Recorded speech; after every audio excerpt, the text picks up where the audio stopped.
the story of Will Graham, a killer masquerading as a mild-mannered man. Asked to profile a man so vile, Graham wasn't the same as when he began.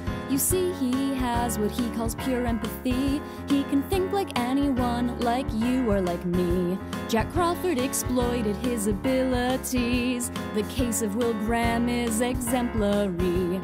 I'd argue that he is the smartest in the room. He feeds off the energy these killers exude. At any given moment, don't know what he'll do. His imagination is limitless too. He understood how this murderer thought, so easily unraveled his evil plot. After he cut his daughter's throat, Will Graham fired 10 shots. That's how he killed Garrett Jacob Hobbs. But Hobbs never left him, he lived inside his head, influencing him even after he was dead. Graham's vision was so vivid, that body full of lead. He killed 3 young women, or so is alleged. Graham saved Abigail from her father, that's true, but not too long after he tried to eat her too. And I assure you he succeeded, for what's left of her was eaten. He didn't even have the patience to chew. I call our first witness, Jack Crawford, to the stand. How did you meet the defendant, Will Graham? I met him when we opened the Evil Minds Museum. It was the name of the place that we disagreed on. He was intelligent and arrogant and on the spectrum for sure, but I assure you his mind was very well matured. He was an FBI because he couldn't pass the tests. Yes. Yet you trusted him in the field more than the rest. Of course he worked under my supervision. And his thinking like a killer was part of that decision. Not just killers, he can think like anybody. The code of any person's mind he can copy. This supernatural power is really something. If I didn't know better, I'd call him a supervillain. 5 horrendous murders, 40 pieces of evidence. Thinks like a killer, cause that's what he is. Enjoyed the work, it wasn't torment. Now that's where you're wrong.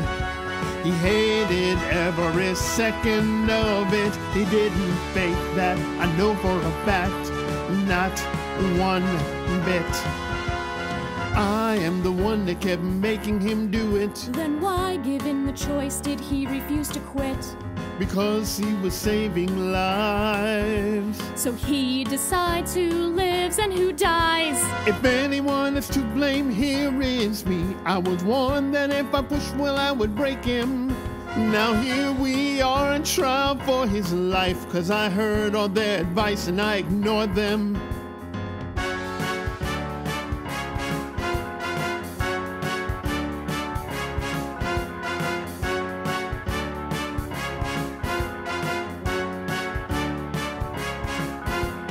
What does Crawford drink? I'd like to buy him a bottle. He said I killed because he drove me insane. He paved the road for your defense. He didn't say I was innocent. Innocence isn't a verdict. It's guilty or not. It's not law, it's advertising. No one cares what feelings you've got. Advertising is vulgar and unfair. Boo-hoo, so's the law. There's no real justice here. We're simply manipulating to save ourselves. They don't want your innocence, they want you to burn in hell. Unconsciousness comes gift-wrapped with a pretty little bow. They can say you did it, but we say you didn't know. Thank you. If I take the moral high ground with you, I'll get you killed. I think I opened your mail. This ear was cut from a corpse less than 2 days ago. Before the trial started, what else do we know? No prints besides a courier, paralegal, and lawyer. Whoever did this was not a first-timer. One thing's for sure, Will Graham didn't do it. Although I wouldn't be surprised. The timing was deliberate, choreographed. They chose the best time to make an impact. Such a gift has significance. A gift from who? From whoever killed those girls. He said that person was you. Perhaps he was half right. Oh, you've gotta be kidding me.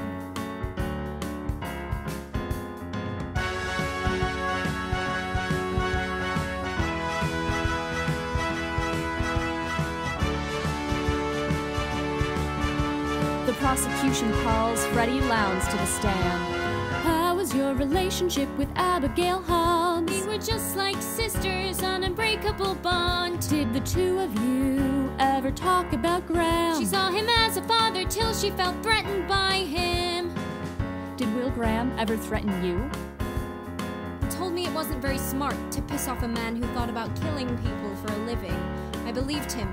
I was terrified. You spend so much time with victims and murderers, so what about this threat left you so disturbed? Well, Graham was no victim, he was something else. Something you would find in the seventh circle of hell. This is all hearsay, Your Honor. We'd argue excited utterance. I'll allow it. Abigail told me she thought he would kill her and eat her, just like her father. I wish I had listened, kept her away from that man. Do you blame yourself for her death? I blame Will Graham. Your witness. Miss Lowndes, I've only been recently retained on the case, so forgive me for not having all the details. Can you remind me how many times you've been sued for libel? 6. 6. How many times did you settle? 6. 6. Thank you. Nothing further.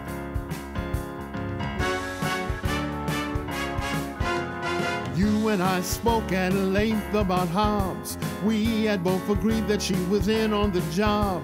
I remember our discussion. Just chose not to mention it. Nobody asked, so it's not my problem. Abigail was a frightened girl who trusted Graham.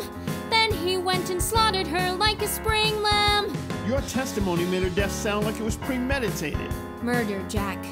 Her murder. Did that conversation with Hobbs even happen? I guess you could say